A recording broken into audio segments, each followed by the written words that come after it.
세상이 보인다, 진실이 보인다, 뉴스가 보인다. 이 시대의 뉴일남, 뉴스를 읽어주는 남자, 내외신문의 황호진 기자입니다. 반갑습니다.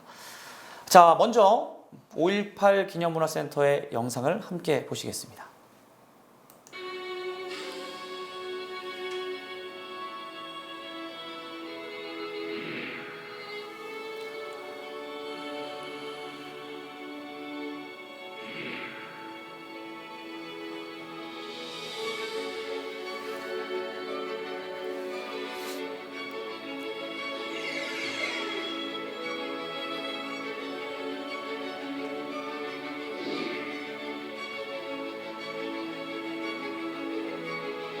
네, 끔찍하고도 비참하게 그지없는 영상을 함께 보고 오셨습니다. 사실 여러분, 이 영상에서 나온 게 바로 계엄령 선포라는 건데요. 이 계엄령 자체를 사실 모르시는 분들도 계실 겁니다. 이 계엄령 자체는 국가의 비상사태 시에 우리 군 병력을 동원해서 국가의 그 비상사태를 진압하는 것을 뜻하는데, 그래서 지금 뭐 광주 시민들뿐만 아니라 이제 전 국민들이 이에 대한 안 좋은 추억, 다시 한번 떠올리지 못할 추억이 되고 있는데요. 자, 이러한 계엄령을 다시 한번 우리나라에 시도하려는 그런 사람이 있었습니다. 바로 현 자유한국당의 황교안 대표인데요. 자, 이와 관련된 기사와 문건을 한번 살펴보면서 이야기를 나눠보겠습니다. 자, 서울신문에서 나온 기사인데요. 자, 기무사 계엄령 문건 원본 입수. 군인권센터에서 했는데, 군인권센터에서는 황교안 대표가 연루된 정황이 포착됐다라고 이야기를 하고 있습니다. 자, 보시면 군인권센터의 그 임태훈 소장이 박근혜 전 대통령의 탄핵 재판 당시 국군기무사령부가 작성한 계엄령 문건과 관련해서 황교안 자유한국당 대표가 당시 대통령 권한 대행으로서 국가안전보장회의죠, NSC를 주최하면서 계엄령 검토 과정에 관여한 의혹이 있다라고 주장을 하고 있는데요. 자, 이와 관련된 이야기를 자세한 문건을 통해서 한번 살펴보겠습니다. 자, 이번에 그 21일에 있었죠. 그 국정감사에서 증거 자료로 제출한 이 보도 자료인데요. 이 원본을 통해서 한번 이야기를 나눠보겠습니다. 자, 군인권센터는 황교안 자유한국당 대표가 기무사 계엄령 문건 작성 과정에 연루되었을 가능성과 관련해서 증거를 확보했습니다 라고 이야기를 하고 있는데요. 자, 지난해죠. 2018년 11월 7일에 이와 관련된 의혹이 제기가 됐었습니다.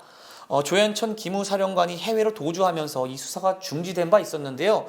당시에 이 수사에 관여한 사람이 현재 검찰총장이죠.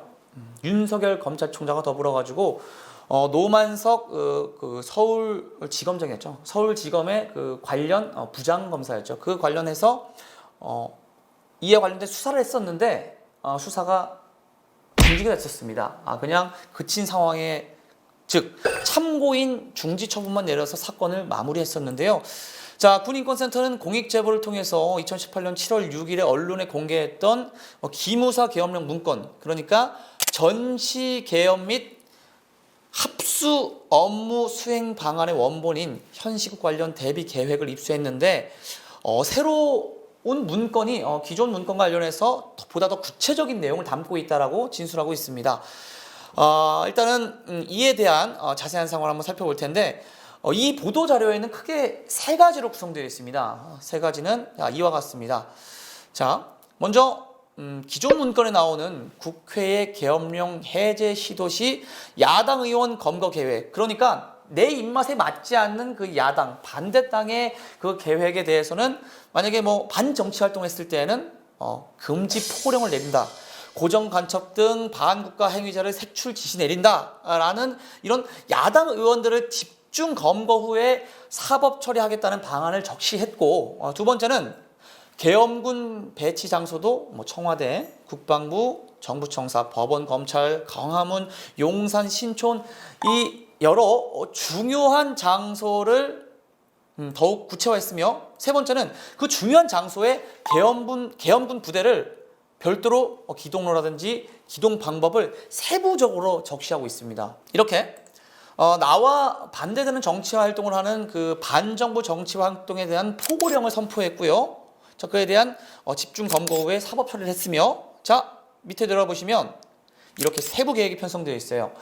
자, 만약 이젠 전국적으로 이 시위가 확대돼 가지고 이 촛불 시위가 이제 좀 극대화됨에 따라서 국가가 이제 더 이상 좀 위태롭다라고 느꼈을 때 계엄령 선포에서 어떻게 진압할 것인가? 용산역, 신촌 일대, 대학로, 서울대 일대, 여의도 일대를 장악하는 거예요. 몇 개 중대를 편성하고 몇 대 사단을 편성하고 이러한 구체적인 게 나와 있으면서 그와 동시에 어떻게 움직일 건지 부대별 기동로를 편성한 것을 보실 수가 있습니다. 사실 이 점에서 가장 주목해야 할 점은 뭐냐면요. 계엄령의 실행 논의가 어디서부터 어떻게 진행되었는가라는 그 추론 과정을 할 수 있는 내용이 담겨져 있다는 겁니다. 기무사 문건에서 계엄 선포의 필요성을 다루는 부분에서 NSC, 다시 한번 말씀드리지만 국가안전보장안전회의에서 중심으로 해서 정부 부처 내의 군 개입의 필요성에 대해서 공감대 형성을 하는 데에서 황교안 권한대행이 이에 대해서 함께 어떻게 보면 동의를 했다라는 것에서 여러분들은 이 포인트를 잘 아셔야 될 겁니다. 사실 이에 대해서요, 자유한국당의 여러 의원들은 이런 얘기를 했습니다. 특히 그 한국당의 이종명 의원은 문건 유출에 관계된 사람들을 처벌받아야 된다라는 이야기를 하고 있는데, 저는 이러한 그 내용을 보면서 가장 좀 어처구니가 없었던 게 이겁니다. 그럼 이 문건에 대해서 인정하고 있다는 거죠. 그냥 이 내용보다는 이 문건을 유출한 것에 대해서 처벌해야 된다는 것을 말하는 거니까 결국은 이 내용보다는 이 처벌에 관점을 두면서 마치 이 내용을 회피하면서 다른 방향으로 언론 플레이를 하는 것이 아니냐라는 추측을 볼 수가 있는데요. 자, 반면에 정의당의 김종대 의원은 전시 계엄 및 합수부에 관한 그 문건보다 더 가열찬 실행 계획, 그러니까 이번에 국정감사에서 나왔던 이 문건에 대해서 더욱더 구체화될 수 있었다. 그래서 구체화된 것을 토대로 해서 여러분들은 좀 더 신중하게 봐주길 바란다라고 이야기를 하고 있습니다. 저는 그래요. 그 고 전태일 분신에 따라서 우리가 하나하나씩 작은 희생들이 모여서 민주화를 나왔습니다. 민주화된 이 자유민주화를 쭉쭉 이어나오던 이 찰나에 다시 한번 슬프고 아픈 역사가 반복될 뻔했습니다. 시도가 있었습니다. 그 시도는 현 자유한국당 황교안 대표가 이것을 했었고, 정말 더 큰 사건이 있을 수 있었습니다. 정말 애통합니다. 지금 마약, 음주운전, 물론 중대한 사건이긴 합니다만 이보다 더 중차대한 사안은 바로 이와 같은 내란 음모죄와 같은 것입니다. 여러분은 이 사안을 보고 어떤 생각이 드셨나요? 어떤 게 더 중차대한 사안이라고 느껴지는가요? 자, 오늘의 뉴스 읽어주는 남자 유일남 내외신문의 황호진 기자였습니다. 고맙습니다.